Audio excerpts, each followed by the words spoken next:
Hoy en Enigmas del Mundo hemos invitado al doctor Ricardo Castañón Gómez. Él es boliviano, es psicólogo clínico, neuropsicofisiólogo, especializado en medicina psicosomática, en bioquímica, aparte de ello con estudios de farmacodependencia, con posgrados en la Universidad de Lovaina, en la Universidad de Berkeley, en Estados Unidos. Un científico ateo que luego de tener una experiencia muy personal, de hace 13 años, se ha dedicado a investigar las efusiones de sangre tanto de la Virgen como de distintas imágenes, estatuas y crucifijos de Jesús. Lo mismo que hostias consagradas, que emanan sangre, en el caso de la Virgen lágrimas, en el caso de las imágenes de la corona de espinas, también lágrimas y de otras partes del cuerpo.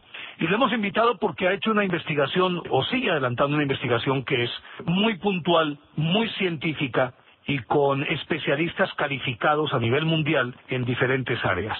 Además, él es presidente del Grupo Internacional para la Paz, con sede en Madrid, que se dedica a recorrer el mundo en busca de estas manifestaciones para, a la luz de la ciencia, determinar realmente si es válido o no el hecho de que Jesús sigue vivo y presente. Así pues que hemos invitado al doctor Castañón y en principio le preguntábamos si se dedicó más a esta investigación por pragmatismo científico o por fe. He aquí al doctor Castañón. Un saludo cordial a toda su audiencia. Trabajo en el campo de la neurociencia desde hace 32 años. Mi formación en Europa ha sido ligada ha estado relacionada al existencialismo ateo en la escuela de Jean-Paul Sartre. Como todo sudamericano, mi primera formación de colegio tuvo que ver con un colegio católico, pero se ve que no aprendí bien los temas porque yo, llegando a la universidad, me consolidé en el ateísmo, que para mí es una falta de la evidencia de Dios, falta de conocimiento de la vida espiritual y también desinterés en ese punto de vista. Si usted me dijese, doctor, a sus 50 y tantos años, ¿está convencido que era ateo y que no creía en Dios? Yo le diría que sí, yo no creía en Dios, absolutamente. Pero esto no me ha llevado a ser un enemigo de la iglesia, ni de los curas, ni de las monjas. Ellos hacían su vida. Es más, muchas veces dictaba conferencias cuando me invitaban algunas agrupaciones religiosas y nadie se hizo un problema porque yo hablaba del humano, de sus valores, que son buenos para todos, también para los ateos, pero no entraba en el tema ni religioso ni espiritual. Ese es el antecedente. Ahora, el año 92, en La Paz, Bolivia, empieza a exudar la imagen de un Cristo. Entonces me llaman y me dicen, doctor, ahí esta estatua, ¿por qué no la estudia usted? Además, siendo ateo, la gente le va a creer a usted. Yo fui a ver el caso más considerando que podrían haber fenómenos de potencia mental, de fenómenos paranormales, de telergias, pero yo nunca pensé que eso me confrontaría con una dimensión espiritual de contenido típicamente religioso. Cuando vi las lágrimas exudar, recibí las muestras, las hice analizar y tenían contenido humano. Entonces, aunque uno sea ateo, y esto lo recomiendo a toda persona que esté muy dispersa en su creencia, siempre es bueno tener la mente abierta, no hay que ser prejuicioso. Yo soy muy amigo de la duda, de la pregunta, del cuestionamiento, porque eso me abre las puertas del saber. Ese es un principio científico, la duda. Claro, gracias a eso podemos indagar y conocer temas. Entonces fueron esas investigaciones que me conmovieron y me hicieron afrontar temas muy delicados, porque ni bien ocurrió esta experiencia, una persona me dijo, la Virgen se está apareciendo en Conyers, Georgia. Era a la sazón junio del 92, ¿no? Julio. Y entonces yo tenía que viajar a Norteamérica y Europa y decidí ir a Atlanta, Georgia, para ver qué pasaba en ese lugar. Y son las investigaciones científicas que hago desde hace 13 años, pero sobre todo que a partir del segundo año, cuando yo ya había encontrado que estos fenómenos tenían algún asidero espiritual serio, entonces yo ya empecé a dejar el ateísmo. Yo le puedo decir que tal vez al segundo año yo ya me había entrado en una vía de conversión hacia el catolicismo. ¿Pero más al influjo de lo que vio de las imágenes? o fue un cambio interior que se operó en usted a partir de esa observación y eso le ayudó como a cambiar de actitud? A mí me gusta el criterio con el que usted maneja las preguntas y la bondad que seguramente tendrá su público al escucharme. Tal vez en otro contexto le habría dicho que fue fundamental el tema de la investigación, pero en esos días, yo le hablo del 4, 5, 6 de junio, yo no había investigado nada, pero tuve la sed de buscar un libro que un sacerdote 3 o 4 meses antes me había llevado a mi casa, pero no para mí. Resulta que yo tenía un sobrino que tenía problemas en el colegio, y como yo era muy conocido, dije, yo lo voy a invitar al director de tu colegio a mi casa y voy a hablar con él para que eso se resuelva. Entonces yo lo invité al sacerdote a mi casa por un interés de que me ayude a resolver el problema del sobrino, y él me llevó un libro cerrado, envuelto de regalo, pero yo no lo abrí, porque siendo de curas yo no quería ni un libro. Entonces pasaron 3, 4 meses, y una noche me vino el deseo de buscar ese libro. Ese libro era en inglés The Queen of the Cosmos, la reina del cosmos, sobre las apariciones de la Virgen en Medjugorje. El 4, 5 y 6 de junio leí el libro con mucha sed, yo no entendía por qué, y el día 6 era domingo y me vino un deseo de rezar. Había terminado el libro porque todo el fin de semana me dediqué a eso, y cuando fui donde quise rezar, yo no me acordaba las oraciones y yo rezaba Padre Nuestro, amén. Entonces fui donde mi madre y le dije, ¿sabes, mamá? Creo que algo me está pasando, me ha venido deseo de rezar. Ella había rezado 25 años para que yo me convirtiera, y entonces me dijo, hijo, hoy es Pentecostés, te estás convirtiendo. Y hoy recién yo entiendo lo que era Pentecostés. A los pocos días de esto me llaman por la imagen. O sea que si usted quiere, la primera movida espiritual que hubo es esta experiencia. La siguiente ya fue la de los fenómenos místicos, pero si usted me permite dividir el concepto, yo diría, esa experiencia de leer Medjugorje, la aparición de la Virgen, y esa experiencia de querer rezar, fue seguramente el primer paso que Dios en su bondad utilizó para sensibilizarme al tema de Dios. Creo que Él personalmente hizo algo por mí junto a su madre, pero eso no era suficiente porque yo soy un hueso duro. Mi racionalismo me estaba pues orientando en otros términos. Entonces fueron las investigaciones, por eso tardé 2 años hasta hablar de este tema en público, y también tardé 2 años para cambiar de vida, porque yo vivía con una pareja, con una dama que no estaba yo casado, no era un modo de vivir de acuerdo a los cánones católicos, y tuve que tomarme un buen tiempo para poder cambiar de vida y reorganizarme. Entonces yo le diría que primero fue una inspiración bondadosa de Dios que me tocó ese 4, 5, 6 de junio del año 92, pero luego ese mismo mes empiezo a hacer ya las investigaciones, que son las que ya me llevan a la conversión. Pero nunca se perdió el espíritu investigativo, siempre primó lo científico sobre la fe. Le voy a decir incluso que para mí tenía que ser un arma. Yo no quería convertirme, yo era muy feliz con la vida que hacía, tenía mis logros económicos, profesionales, tenía mi economía, tenía mis parejas, y yo no tenía ninguna dificultad. Entonces cuando empecé a investigar fui mucho más rígido, porque yo quería más bien, yo esperaba de que no fuese verdad de que habían los mandamientos, la castidad, la pureza, las cosas que hoy uno tiene que vivir. Me refiero a pureza desde el punto de vista de la religión católica, porque la pureza también un ateo la respeta, pero yo fui siempre rígido, y justamente para evitar cualquier especulación, cuando empecé a hacer las investigaciones, busqué médicos y profesionales judíos, no creyentes, agnósticos, incluso enemigos de la Iglesia Católica. La primera gran investigación que hago es el año 93, en junio, en Atlanta, Georgia, e invitamos a más de 40 medios de prensa, CNN, CBS, Televisa, los más grandes del mundo. No estaba usted porque no le conocía, si no le había invitado. Escogí los mejores profesionales en física nuclear, en radiaciones, en psiquiatría, en neurología, y yo financiaba esa investigación, no era una cosa hecha por la Iglesia ni por nadie. Y yo tuve el interés de demostrar, y le dije a la vidente, si esto es verdad, que lo sepa todo el mundo, y si es falso, que lo sepa todo el mundo, y lo hice público justamente para que no hayan especulaciones, para que todo se sepa en directo.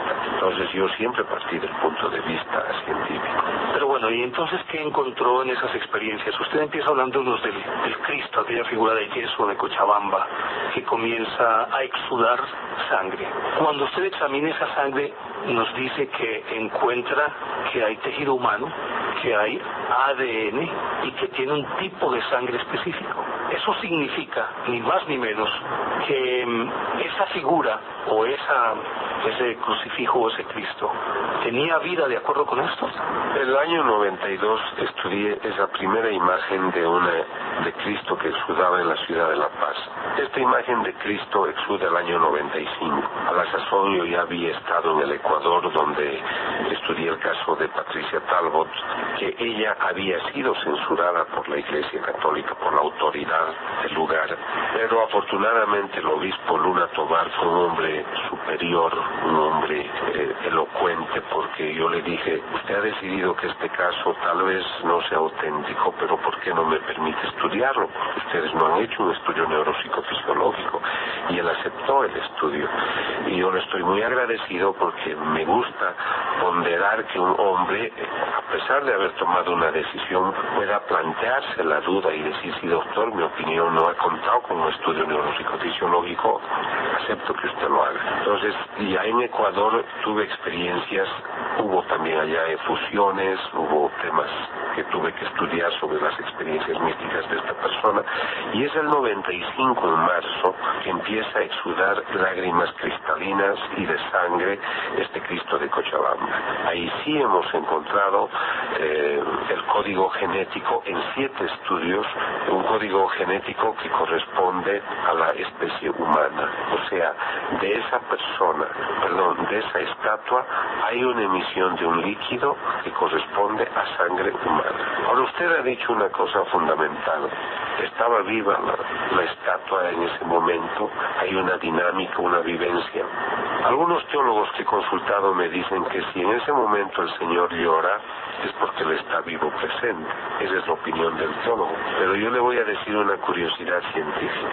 En la frente de este Cristo se han abierto unas heridas que hacen pensar a los lugares donde supuestamente estuvo la corona de espinas. En ese lugar se abre una herida y se forma costra. La costra es un proceso de regeneración ante una herida en algo que está animado, es vivo y es orgánico.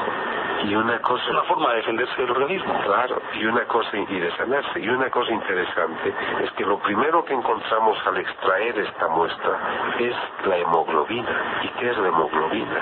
Es una heteroproteína que transporta oxígeno a los tejidos. Entonces, en esa estatua, usted estaba viviendo un proceso propio de un ser orgánico activo. Eso es lo que yo encuentro desde el punto de vista científico. Ahora, el teólogo dice es que en ese momento Cristo se hace presente y llora. ¿Y se puede determinar inclusive el tipo de sangre? En el caso de Cochabamba, debido a que las muestras eran muy pequeñas, no se pudo obtener, porque como yo tomé la muestra, era pequeña, tuve que conservarla casi 2 o 3 meses hasta llevarla al laboratorio de genética en Nueva Orleans, porque en Bolivia no hacían un estudio genético de muestras tan pequeñas. Entonces la muestra no alcanzaba para poder hacer el tipo de sangre que se necesitaban, al menos como 3 gotas. Son los otros estudios que hemos hecho en otros lugares, también de imágenes, que nos muestran el tipo AB. En el de Cochabamba lo que hemos obtenido es el código genético humano. Pero estos tipos AB o este tipo AB exclusivamente se refiere a imágenes de Cristo, a crucifijos, a Cristos, o también en el caso de las efusiones de sangre de la Virgen también se da el mismo tipo de sangre.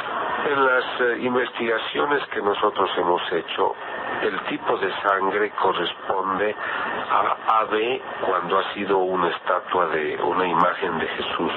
En las imágenes de la Virgen, el único lugar que se ha hecho un estudio bastante completo, debido al trabajo del obispo John Ito, ha sido en Akita, Japón. Allá ha aparecido el tipo AB. en la Virgen. En la Virgen.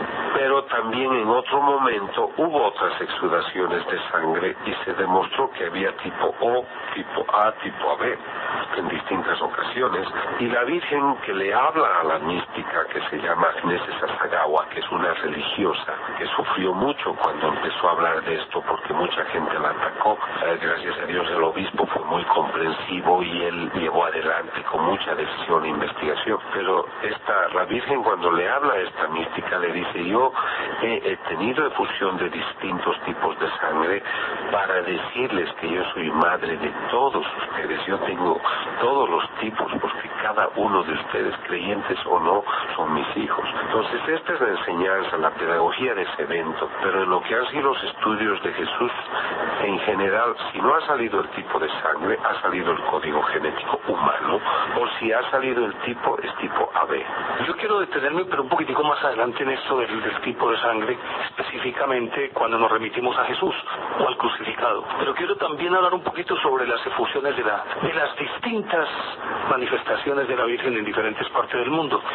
Habitualmente estas efusiones tienen que ver con un relajamiento moral y de las costumbres de los países, porque siempre lo que hemos podido percibir es que cuando dicen que se aparece la Virgen es porque ese sitio específicamente necesita una acción salvífica de la Madre de Dios.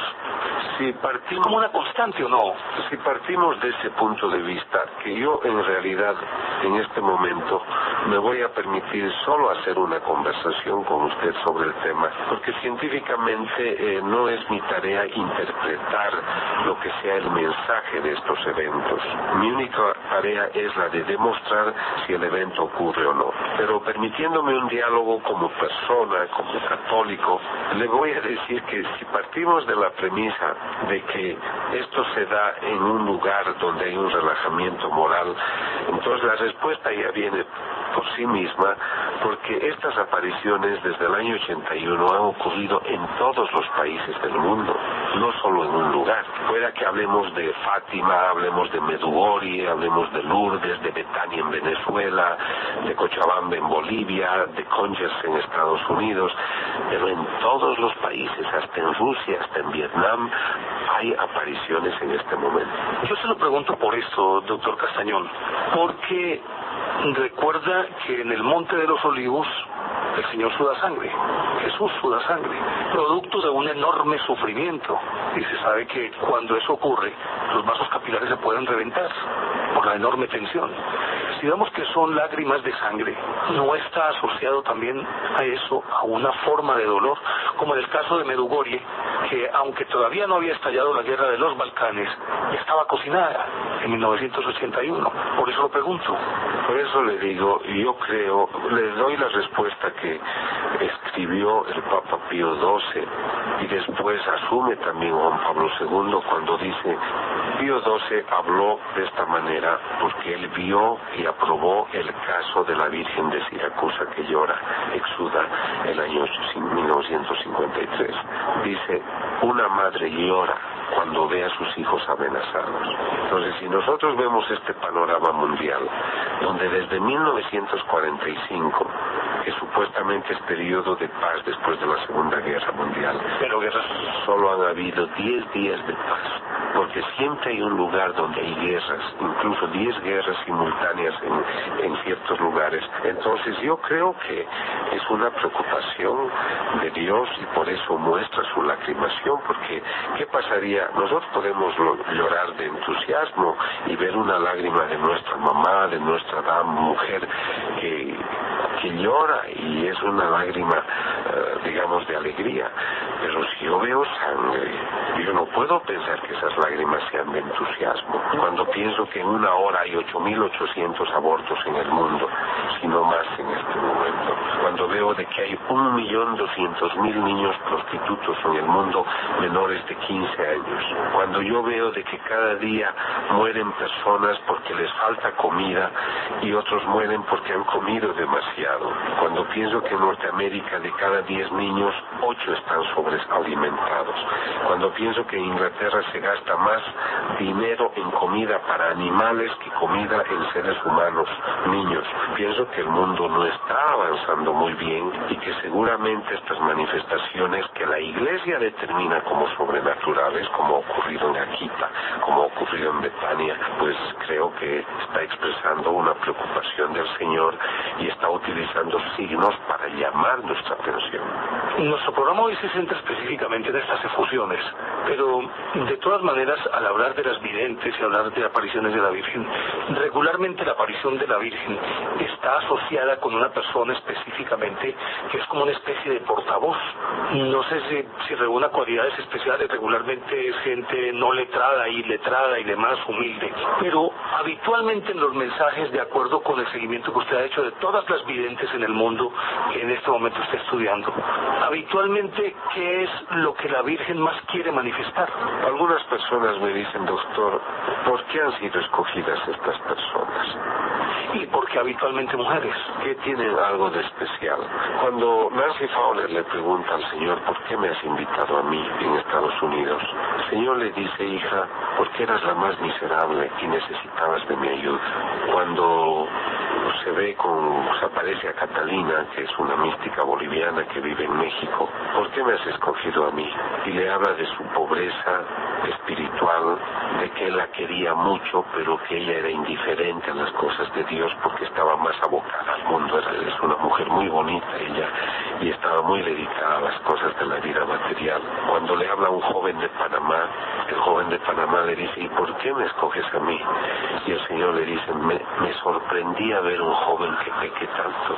Entonces nosotros, cuando hablamos de estos místicos, yo quisiera decir, no son tanto personas que vayan a misa todos los días, son personas en general que estaban bastante alejadas de la Iglesia.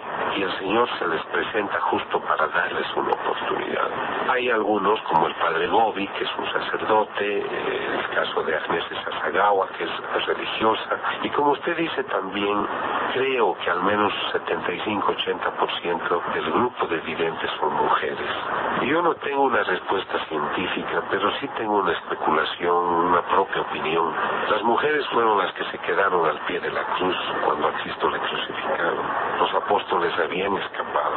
A mí me parece ver, porque ya son tantos años que trabajo en esto, he visto mujeres muy valientes, muy coherentes, muy decididas a seguir adelante, con menos prejuicio que un varón, que van a pensar de mí que estoy loco.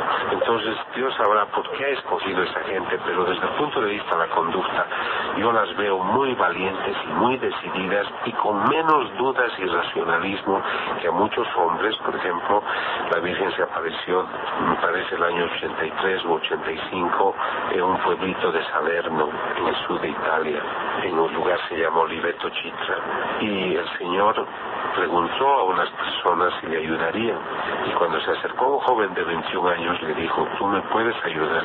Y él le dijo, no, porque tendría que cambiar de vida y no me conviene. Entonces la Virgen se retiró porque no tuvo ya apariciones con esta persona, tuvo con las otras que aceptaron. Hubo también algún varón, pero en general, como usted bien dice, mayormente son mujeres. Pero bueno, eso yo creo que sería tema para otra conversación, porque estamos hablando más de fusiones.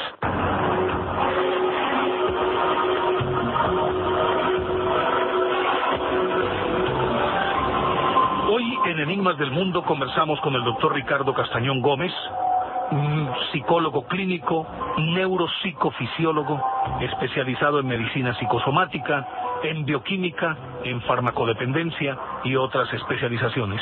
Y hablamos con él sobre las efusiones de las imágenes de Jesús y también de las imágenes de la Virgen, efusiones de sangre, que están siendo analizadas con los Enigmas del Mundo con el doctor Ricardo Castañón Gómez, neuropsicofisiólogo, con quien estamos hablando sobre las efusiones de sangre y de otros fluidos como lágrimas de las imágenes de la Virgen y de Jesús en diferentes partes del mundo, analizados a la luz de la ciencia. Continuamos con el doctor Castañón. Hay algo que nos sorprendió en la conferencia que usted dictó recientemente, y es lo que tiene que ver con la hostia, las distintas hostias, en diferentes épocas, en distintas partes del planeta, hostias que sangran. El primer recuerdo es el de Orvieto con el sacerdote basiliano que duda en el momento en que está consagrando si está Jesús en la hostia o no, en el siglo VIII, si no estoy mal. De ahí en adelante se ha dado este fenómeno, pero apenas recientemente se empieza a estudiar. Cuando usted ha estudiado hostias consagradas, sangrantes, ¿qué ha encontrado? Estos casos que usted menciona tal vez son los más extraordinarios que me han tocado investigar, porque es muy conmovedor que nosotros tengamos la comunión tan próxima a nosotros y que un día un cardenal me invite a estudiar 2 hostias que en su arquidiócesis han sangrado. Quiero decir con esto de que algunas hostias durante la celebración empiezan a tener un brote de una mancha rojiza, se hace un líquido más espeso, luego esto se solidifica, se vuelve una masa o pastosa y otra se puede hacer costra y yo tengo que tomar esas muestras. Está comprobado que todo ha brotado de la hostia, tengo testigos, 7 sacerdotes, tengo varias personas laicas, tengo ya los primeros resultados del laboratorio y la historia nos muestra que el primer caso de esas efusiones de hostias se tiene en el siglo VIII en Lanciano. Luego en el siglo XIII hay 2 lugares donde ocurre esto. Uno es en Orvieto, que usted mencionaba antes, que luego se lleva a una catedral donde se conserva, pero el caso original ocurrió en Bolsena, que está cerca de Orvieto, y en Daroca, cerca de Zaragoza, donde en España también hay 6 hostias que exudan sangre durante un momento muy especial.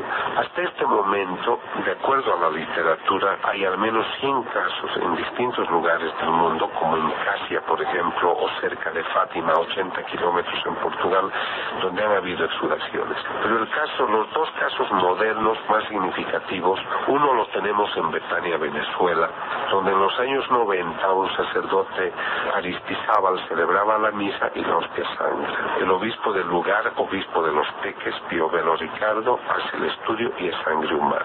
Esto me parece que fue el 8 de diciembre del año 92, Betania, Venezuela. El caso que yo estudio también ocurre en Sudamérica, son 2 hostias que sangran en el año 96, pero yo recién soy invitado en 99, que hace el trabajo más interesante porque habiendo estudiado el caso 3 años más tarde, me sorprende que al hacer la investigación encuentre glóbulos rojos activos, glóbulos blancos disminuidos pero también activos. Después de 10-15 segundos puede destruirse ya el glóbulo rojo, entonces es muy difícil que resista 3 años.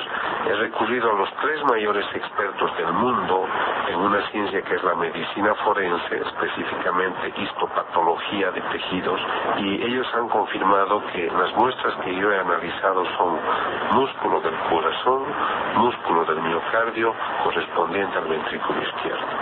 Son tejido del ventrículo izquierdo. Es carne conformada como tejido, hay masa muscular y por el espesor de la muestra, el profesor Linoli concluye que es parte del miocardio, hay endocardio también, o sea, prácticamente el profesor Linoli, que estudió la muestra de Lanciano, porque el año 72 la conferencia episcopal dice hagamos un estudio sobre la muestra de Lanciano, pero yo le llevo mis muestras también y él dice esto es lo mismo, esto es músculo del corazón.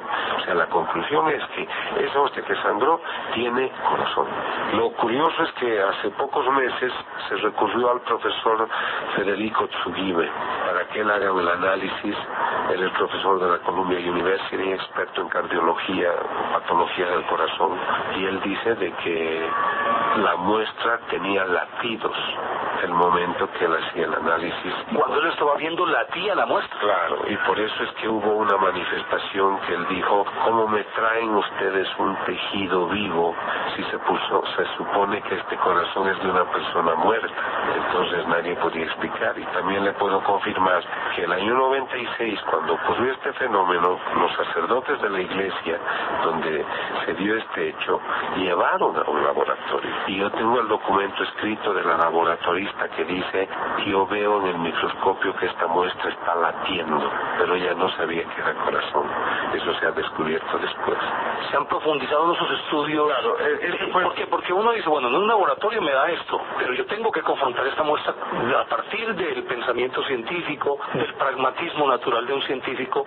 Lo lógico es que recurra a otras confrontaciones para ver qué tan veraz es a partir de la experimentación, para poder determinar con esa casuística si en efecto es. En ciencia es importante la replicación, la repetición y la obtención de los mismos resultados de manera regular, sin modificación. Entonces, una vez que se hizo este estudio en el lugar de origen, se dejó el caso porque el obispo de esa época no quiso hacer una investigación. Pero luego murió ese obispo, nombraron a otro que estaba informado sobre este caso, y es él el que me invita a hacer esta investigación.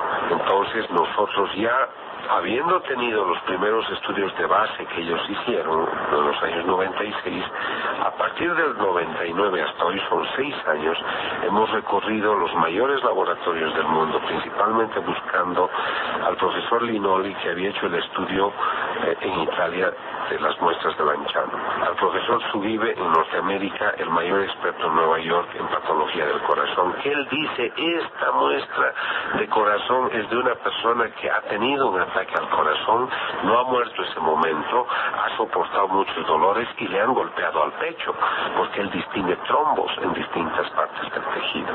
Y luego recurrimos al profesor Robert Lawrence, también médico forense, y los tres han confirmado que aquí hay tejidos, de que hay tejidos vivos, de que hay glóbulos rojos, glóbulos blancos, que el sistema de defensas estaba activo.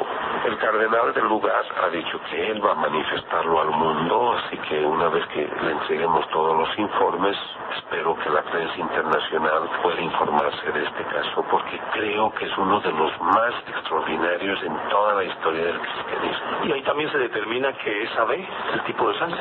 La muestra es AB, sí. ¿Y hay código genético? El código genético está obviamente marcado, porque tenemos el código genético, sabemos que la muestra corresponde a un ser humano. Entonces lo que ahora nos falta es obtener toda la cadena completa. Yo puedo hacer una muestra con ciertas moléculas, con un cierto número, una parte de la cadena genética, pero para que yo pueda determinar que usted es hijo de su mamá, yo debo tener toda la cadena completa, no solamente una fracción. La fracción de la cadena me hace determinar de que esto es de un ser humano, no es de un animal, porque puede ocurrir que se metan sangres en ciertos lugares. Pero ya la cadena, estamos en contacto con el profesor Loy, que es el mayor experto en genética, y él es el que está preocupado de reconstruir la cadena genética de muestras antiguas, porque con los años se va deteriorando, y entonces hay que reconstruir esa cadena, y ese método lo está creando el doctor Loy, y dice que ya está próximo a terminar. Pero ese fue uno de los 2 casos estudiados por usted nos contó eran dos casos. ¿El otro caso corresponde a este mismo patrón o tiene diferencias? Los casos que se estudian en general corresponden al mismo patrón. Hay código genético humano, la sangre es tipo AB, hay tejidos. Hay un estudio que todavía lo estamos reservando, tenemos una hostia intacta de Corea que ha exudado y no la hemos tocado porque seguramente esa nos va a servir para poder hacer los estudios comparativos. Hemos viajado a Zaragoza para ver las hostias de Daroca. En Daroca, si me permite, es una historia muy bonita. El sacerdote celebraba una misa antes de una confrontación bélica en España, y pues estaban celebrando la misa y ese rato empezó un ataque. Entonces el sacerdote ya había consagrado las hostias. Esto es también en el siglo XIII. Entonces el sacerdote, como vio el asunto del ataque, tuvo que guardar las hostias, y después de que terminó esta pequeña batalla fue a recoger las hostias y estaban ensangrentadas, y esas hostias se conservan en Daroca, cerca de Zaragoza, unos 98 kilómetros de allá. Entonces ahora hemos viajado a España y vamos a pedir ahora al obispo, que lo han cambiado al obispo de Zaragoza, al nuevo y vamos a pedirle que nos dé permiso para tomar una muestra, porque mientras más muestras yo tenga, el objetivo final sería de que todas estas muestras se comparen con una huella o una muestra de la sábana santa de Turín. Y que corresponda todas las muestras a un solo individuo. Por eso la necesidad del código genético. Por eso la necesidad de toda la cadena genética. En este momento podemos decir, todos tienen cadena genética humana y es de la misma persona porque el tipo de sangre es AB, pero nosotros tenemos un desafío mayor y más completo. Queremos que el mapa, es como una huella digital, es como si yo tuviese medio pulgar, yo quiero tenerlo todo el pulgar.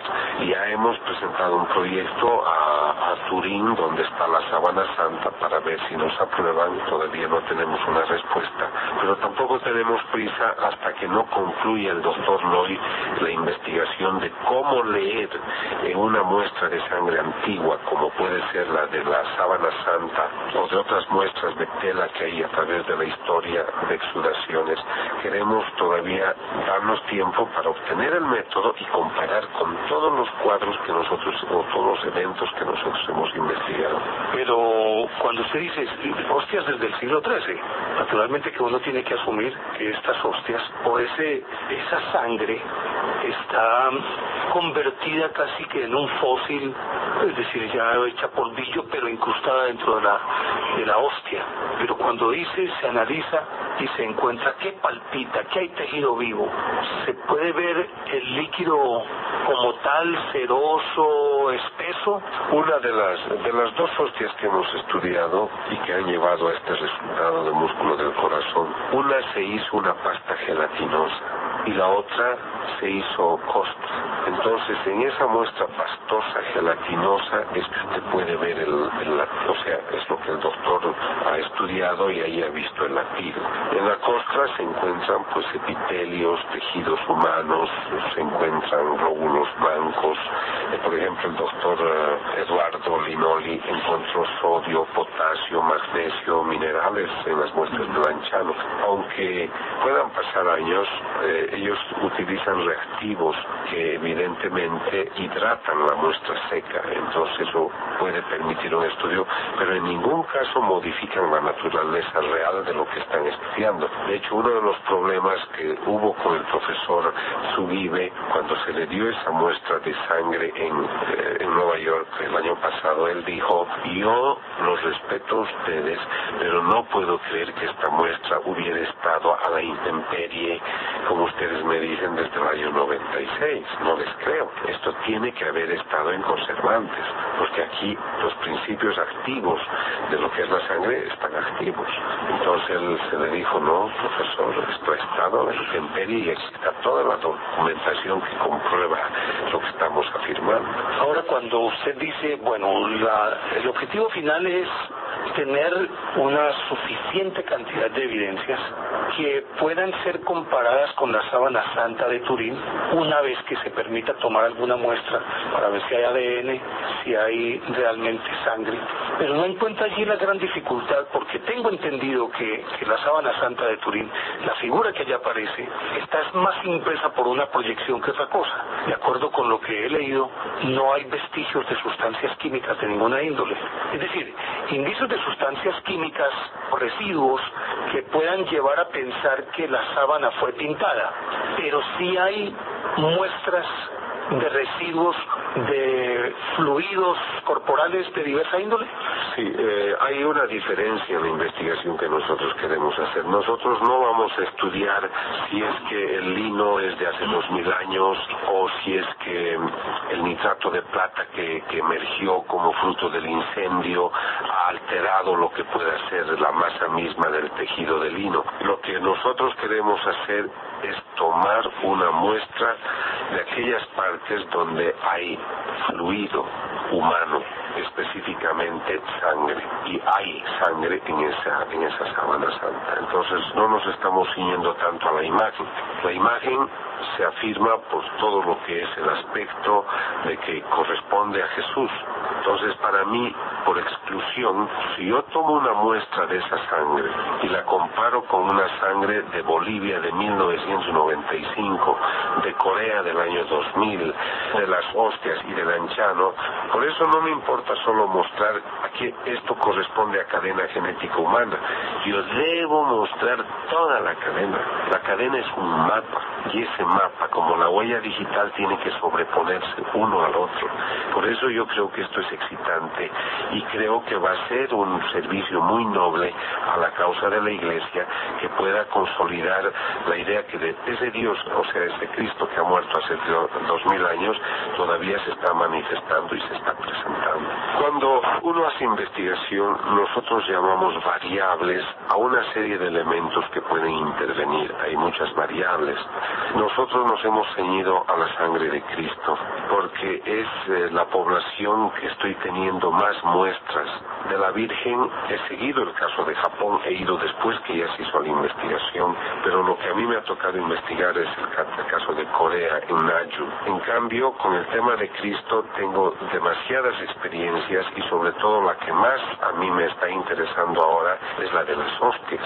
Entonces, las mayores muestras que yo tengo como para presentar una prueba indiscutible de que se trata de la misma persona es de la sangre de Cristo. Esas son las que estamos manteniendo como perfil. Te doy un dato, por ejemplo, en Brujas, en Bélgica, hay un lugar donde se conserva una sangre de Cristo y hacen una procesión en el mes de agosto. No sé cómo ha llegado al lugar, pero hemos viajado, hemos visto, existe la muestra. ¿Pero procedente de una hostia o de un crucifijo? No, es una tela que tiene un sangrado. Parece nada que ver con el divino rostro, ni de... No es con la sábana santa. Ni el divino rostro, pues el de la Verónica. Lo de la Verónica usted sabe que está discutido. Como yo he viajado a muchos países, he llegado a Oviedo. En Oviedo hay un sudario que debe medir unos 90 por 80 centímetros más o menos. Y ese sudario se lo colocó sobre la cabeza del Señor, muy aparte de lo que sea la sábana santa. Y ese sudario, yo tengo razones, sobre todo por los estudios que he hecho en místicos, de que es auténtico, que realmente había una pieza. Entonces yo no sé si lo de Bélgica es parte de uno de estos, o sea, por ejemplo, de este sudario, pero por eso yo lo que estoy haciendo es viajar a varios lugares donde hay muestras que se dicen que son de Jesús. Por ejemplo, el año pasado he visitado varios centros en Europa donde hay copias de la sábana santa, porque quería ver cómo han copiado, si todo eso es a partir del descubrimiento de esta sábana santa que vino desde Israel y se depositó en la casa de Alsaboya. He viajado a Chambéry el año pasado porque es ahí el último lugar donde estuvo antes de irse hasta Turín. Entonces estoy siguiendo las pistas y es así que hemos llegado a esta de Brujas. Entonces el momento que yo pueda tener ya ese mapa, que es la cadena completa con todas las moléculas, ciertamente vamos a pedir, mientras más cantidad de pruebas podamos tener, mejor, o sea, muestras. Por ejemplo, si digo tengo hostias de Corea, hostias de Sudamérica, imágenes de Sudamérica, imágenes del Asia. Si yo hago todo ese patrón, que es mi interés, es lo que estamos construyendo, y en público, invitando a los mayores científicos no creyentes, yo les pido que por favor ellos hagan el estudio de la sábana, yo voy a estar esperando con mis resultados. Entonces eso tiene que coincidir. Y esperamos que no tarde mucho, porque el método se termina ahora con el doctor Lloyd y deberíamos estar listos ya para esperar la respuesta de las autoridades, por ejemplo en Zaragoza, en Turín, en Oviedo, que nos puedan permitir la toma de muestras y hacer el estudio comparativo. Haciendo esta vida de investigaciones he encontrado personas muy abiertas a los resultados y otras muy prejuiciosas. Hay gente que piensa, este es mi método, este es mi resultado y esto es indiscutible. A mí me parece que el resultado que llevó a manifestar de que las sábanas antes de la Edad Media no se hizo dentro de los patrones que deberían haberse utilizado. Entonces, si se hiciera un nuevo estudio público con las mejores condiciones, estoy seguro que eso mostraría que es de hace 2000 años el tejido. Yo he estado justamente todo el año pasado viajando a varios lugares, visitando las copias que existen, que hay varias copias. En España deben ser unas 15 copias ninguna tiene el más próximo, la más mínima relación a la sábana santa. La tecnología es totalmente distinta. Nosotros en ciencia, cuando alguien dice, no, esto es así, es de la Edad Media, tiene que demostrarlo. Y el estudio del carbono 14 no ha mostrado de que esa sábana sea de la Edad Media. Entonces yo creo que quitaría toda duda el hecho de que la muestra obtenida de la sábana de Turín, la muestra de sangre, nos dé una cadena genética cuyo estudio no lo queremos hacer nosotros. Hemos pedido permiso para la investigación, pero quisiéramos encomendarla justamente a la gente menos creyente, pero que sea muy honesta en la investigación, y que nos esperen con sus resultados para hacer la comparación con nuestros resultados, y que sea una cosa pública. Yo estoy seguro de que nuestras muestras van a corresponder a esa cadena genética extraída de la sábana santa. Doctor Ricardo Castañón, por ahora muchísimas gracias. Y no sé si su conclusión, doctor Castañón. Primero le agradezco por la bondad que tuvo de conversar conmigo sobre estos temas. Yo pienso que si creemos en Dios, 85% de la población mundial cree en Dios. Hablar de que se está manifestando ese Dios sobrenatural, ese Dios de Moisés, yo creo que es una de las experiencias más hermosas, y de que podemos tener acceso a información moderna que viene de Jesús, de la Madre, de María. Entonces, yo quisiera decirles que este es un trabajo muy honesto. 200 millones de personas han visto nuestros programas. Nadie ha podido negar la autenticidad de nuestras investigaciones.